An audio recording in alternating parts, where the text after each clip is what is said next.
lot of people who don't have animal companions or who aren't parents or guardians, they cannot believe that you could have that kind of love for an animal. I remember coming back after Maui, and I'm very good at looking like I've got it together when I don't. Or at least after Maui, you just would not know that I was deeply, deeply, deeply traumatized. I mean, it took 2 years to recover from that trauma. I mean, you saw me even at the tail end of that, and I was much better off at that time, but it was still very stressful time for me, recovering from what happened in Maui. And I remember coming back, it was within a month after Kenya had crossed, and I remember my family just screaming at me. Like, would you scream at somebody who had just lost their child? Kenya was my child. She was the most beloved love I have ever known. I have never known love that deep, that giving, that unconditional, and that completely willing to even die for me. No other living being has given me that kind of love, nor have I loved anyone in that way. And we all know that in this room. Everyone who has ever loved an animal, really. I call it the once-in-a-lifetime animal. Because I think our hearts only have the capacity to love that deeply with one. If I were you, I might rewrite that programming in your own brain. Would you like to? It's very strong. Would you like to? There's a difference though. Like, Right now I have 4 animal companions, and my last one, we had an old soul contract, and when he passed, he lingered for 4 days before he left his body. And as we were burying him, there was a celebration because he was a very, very highly advanced teacher. He often told our animal communicator, you know, I'm not really a dog, which we thought was pretty funny because obviously there he was in his little Pekingese body. But she said to me, you know, he's a very highly advanced soul, and I said, yes, I do recognize it. And so as we were burying him, and a lot of neighbors had come to observe the service, and my husband at the time, like you, was digging the hole, and as he, you know, we had wrapped it in beautiful cloth, the body, and dropped it into the hole, and suddenly I heard a voice say very loudly, you're going to write a book. Conversations with Mr. Kiki. And I looked around because there was the people next door there, and I said, did anyone just hear anything? Because I've heard voices before, but not a lot. But I have had other experiences, but nothing quite as profound as this. And I knew that that was going to happen. And nobody else, you know, would admit to hearing anything, so I kept quiet about it to myself for a couple of months. But I look at that once in a lifetime because with the animals I have now, I have such special experiences. And he actually sent 2 of them to me because his work on the other side is to guide people and their animals to the perfect relationship for the highest spiritual growth of both species. So it was one of those times when I don't feel that personally, I know he was my once in a lifetime. And everyone is special and they've got their own gifts. But his was so all-encompassing. That's a beautiful story. I mean, I don't expect to have that again. If it could happen, tally-ho. Well, here's the thing. Here's the thing. We create our reality from our beliefs, conscious and unconscious. Your reality, whether you know this or not, you exist in a bubble of your own creation of reality. So your reality is going to reflect at you everything you believe on a conscious and unconscious level. Everything you think, everything you know to be true is going to be true. Okay. So if you want that to be your truth, that that's a once-in-a-lifetime love, that's fine, but that prohibits you from ever experiencing anything like that again. And you will create that reality. Now, you can choose to change that. And it's actually quite easy to change that. And what does one do to do that? Well, Truth, if you could, would you be willing to? Truth? I have to think about it. Yeah. Because right now I have a special needs dog that was left at the Baldwin Hills Animal Shelter. They didn't even take him inside because he was in such bad shape. And he had one eye already falling out, and the other one had been pierced with an ice pick. And a friend of mine is very active in rescue, and she was contacted that this Pekingese was available because that's my heart breed. And when she got there, they had dangerous dog sign on his cage, and they were ready to put him down. And she said, no, I want to work with this dog, and I will take him and have surgery done immediately. So they ended up letting her take him. And after her husband had to actually, he was blind for 2 months. They had to put drops in his eye, his one eye. And at that point, she put out the word she had this special needs dog. And I was very active in helping recruit a new owner, a new companion. Guardian or parent, I usually say. And we couldn't find anybody. And I knew so many people, but of course now I know why we couldn't find anybody, because we weren't supposed to. Right, he was meant for supposed you. to come to me. And it was so bizarre because I don't know how many veterinarians are in Los Angeles or the whole surrounding area, but Mr. Kiki had a special veterinarian, Dr. Jacqueline Gray, that does acupuncture. She's 80% holistic in her practice. And my friend that does the rescue told me when I met the dog, and she was actually calling him Igor, which just didn't feel right to me. Well, here's the thing. Here's one thing I really do want to interject here, because what we do, and I heard it every time from everyone in the circle when you said, oh, he had an eye, hanging out, and he was blind and pierced. What we all do is we go to, oh. What is the energy of, oh? Yeah. Feeling the pain. Yeah. This is one of the most tormenting things that we do to animals. With our grief, we just dump even more grief on them. More suffering, instead of going, I know you were on the call just yesterday. We're in an animal communication training workshop right now, and I was talking about, I had walked into this fish store at one point in Malibu, and there was a tank of lobsters, and they were just, it was just really kind of inhumane. Really, I thought. They were just all on top of each other, and I could hear them screaming, "Get me out of here! Get me out of here!" I could hear it. And I just, I knew, some part of me kicked in, and it just went to this place of, I just pulled in all that energy of just expansion love, pure love that I could, and sent it to those lobsters, and just said, I love you, I honor you, and I invite you into this love. Because if they can feel that energy, you see animals, they're in that right brain hemisphere feels it. It doesn't have to go to the left brain and label it. It doesn't have to figure it out. We have to figure it out. Feels like, it feels like stress.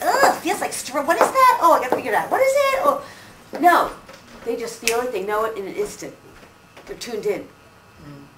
So if I'm going to sit there and give him more grief or, oh, you poor thing, that's not going to help him feel better. Right? So that's an immediate thing that you guys can start doing right away with the animals you live with and work with. That you just start surrender to that place where is love in your mind, that you just feel love, and then you just share it. You just be like, you just allow yourself to feel that love, and allow that love, that energy of that love to just radiate around you, through you, and to the beings around you. And really, this is the beauty of what's going on here, that we were talking about on the planet, is that when we start to learn how to tap into that and how to radiate it out, you see, we're all sharing this field. And as I'm sitting here, I am definitely very aware of the fact that I am very consciously and deliberately projecting love at you guys, because that's my purpose. So anyway, I wanted to tell you some really, really fun and exciting examples, but does anyone want to have any little mini readings? Yeah. What is your name? Shari. Shari. What is your animal companion's name? Is it an animal who crossed? I've had a lot of situations in the last 6 months with animals, very much. 2 dogs were killed by pit bulls. Mm. Well, one was 2 years ago, one was 4 months ago, by walking with my ex-girlfriend, actually. My dog that looks like this was taken by my ex, and now there's a court case, and that was just like 2 months ago. And I'd lived with for 7.5 years. And I have a rabbit that I'm trying to keep. I had a lot of there was a lot of sadness, definitely, and I seem to have some sort of karma with animals, but I love them so much, so. Yeah. Well, I'll tell you why. I happen to know, now you don't have to buy into past lives, but again, it's just dimensions. I know, in fact, I learned this in your Akashic Records class. Good. That I asked why, when I was in the Akashic Records, if you know what the Akashic Records are, they're like the records of all time. I'm going to answer you, I'm going to get specific, but I connected with Kenya in my Akashic Records work. It's really the records of all time. Edgar Casey was one of the first psychics who really made them famous.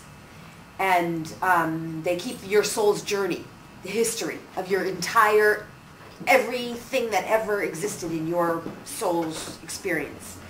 And anyway, so I connected with Kenya, and I found out that in a very early lifetime of mine, I worked in Egypt, and I was one of the people who buried humans and animals, sometimes animals alive, because that's what they did in Egypt. They kept their animals to guard them. And so one of my purposes written into my genetic lineage was to pay back karmically for animals that I took the life from, that I wanted to be of service. Now I have a whole lot of other stuff that I've investigated, but yes, you have some karmic stuff. So the thing is, we often don't entirely understand karma and karmic lessons. We tend to think of it as like some kind of punishment. It's not. It's that when you died in some experience, you didn't feel resolved on certain issues that you wanted to resolve. So you wanted to come back so you could have another chance to do it right. So it's more like a gift you give yourself so that you can do it right this time in a way that will make you feel good, that when you do choose to leave your body, you can go, yes, I did that one right. Bravo me. Right? That's really what it is. So with the animals, yes, you've got a lot. You've got some of that stuff going on. And more than that for you, what's going on right now is you've got some challenges going around you now. So these animals are basically, effectively telling you, stop, slow down. Stop being pulled. You're being pulled in a lot of directions. Yeah. And so your love for these animals, on some level, is literally there teaching you to get into your center. Just stop. Stop being pulled in all the drama around you. This is what they want, right? For you to get into that center place. Well, can you give me that animal's name right there? It looks like this. It's not actually him. It's a picture of a different animal. But Lotus? Is it a dachshund? Dachshund. Loris? Lotus. Oh, yeah, okay.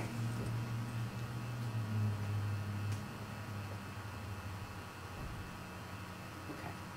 It's a teacher animal for sure. You can't, this is it, you can't entrap love. Attachment. You have to know that the love is and was yours, but not to guard and to store, to set free. Do you understand? Mm-hmm. Does this make sense for you? Yeah. There will be more blooms. There will be more in May. There'll be some reuniting. Now, know this, I do predictions, a lot of predictions for people, and I do a lot of predictions for the earth and stuff too, and what's going on with the shift, and I think, I've made a lot of predictions that have really come true. Like, a year and a half ago, I predicted snow in LA. Did you guys all see the hail last week? Okay, so maybe I was living in my own reality. You did? It hailed in LA a year and a half ago. We're on the beach. Yeah. I predicted snow in LA. And we did it. I was at a store and I was like, oh my God, my prediction just came true. I mean, I've made so many predictions that have come true. And I know I'm not alone. But this is the thing to know about prediction. You have your free will. There's no prediction anyone can ever give you that you can't override. But there's some kind of reuniting in May. And it will be tearful and sweet, like happy and sweet, but bitter. Well, maybe not bitter. Tearful and sweet, healing. Am I supposed to go to court for this? Here's the problem with court. Everything in court, everything in the law is based on victim mentality. It's based on someone did something to me, and they're wrong and I'm right. And then we give our power away to some guy who sits on a bench and tells us what he thinks. And I think that's a bunch of hooey, personally. Because when we start to realize that we are living in a bubble of consciousness here, of our own creation, which is just responding to our thoughts and our beliefs, conscious and unconscious, and our electromagnetic field of energy, which is our body, suddenly we can't be victims anymore. Oh, and by the way, I guess suddenly we don't really need a judicial system, and yeah, I guess we don't really need lawyers, and I guess we don't really need governments, because we can just start living the truth of who we are, which is just love, right? That might be scary for those guys, huh? But anyway, do I advocate going to court and fighting things? No, that's usually not my way. I think the energy there is so low vibration, and it sucks you in, and it makes things worse, because that is the goal of lower vibrational energy, to suck you down. But in point of fact, it's also what lifts you up, so your choice. And the two dogs that got killed by pit bulls 2 years apart, is that like, is that just also... Can you give me your birthday? Mine? Yeah. 12/5/71. This is a big year for you. I'm 12/5 too. Interesting. This is a big year for you to wake up. Okay. Your thing is, okay, I got that. Okay.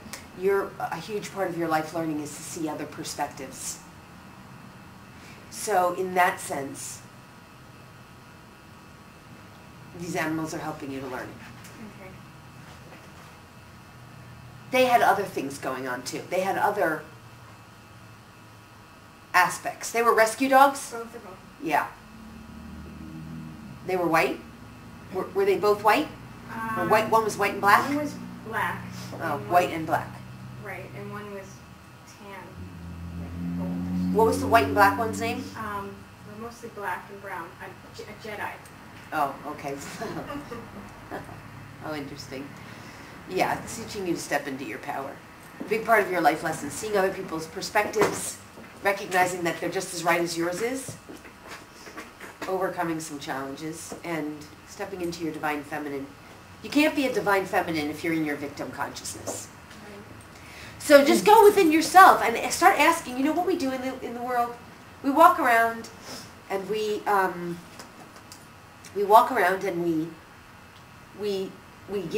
make statements. I can't do that. That's not possible. That won't work. Shouldn't be that way. But really what we kind of need to do is shift into a different reality where we ask what else is possible. Would it be possible? Everything's possible. Everything.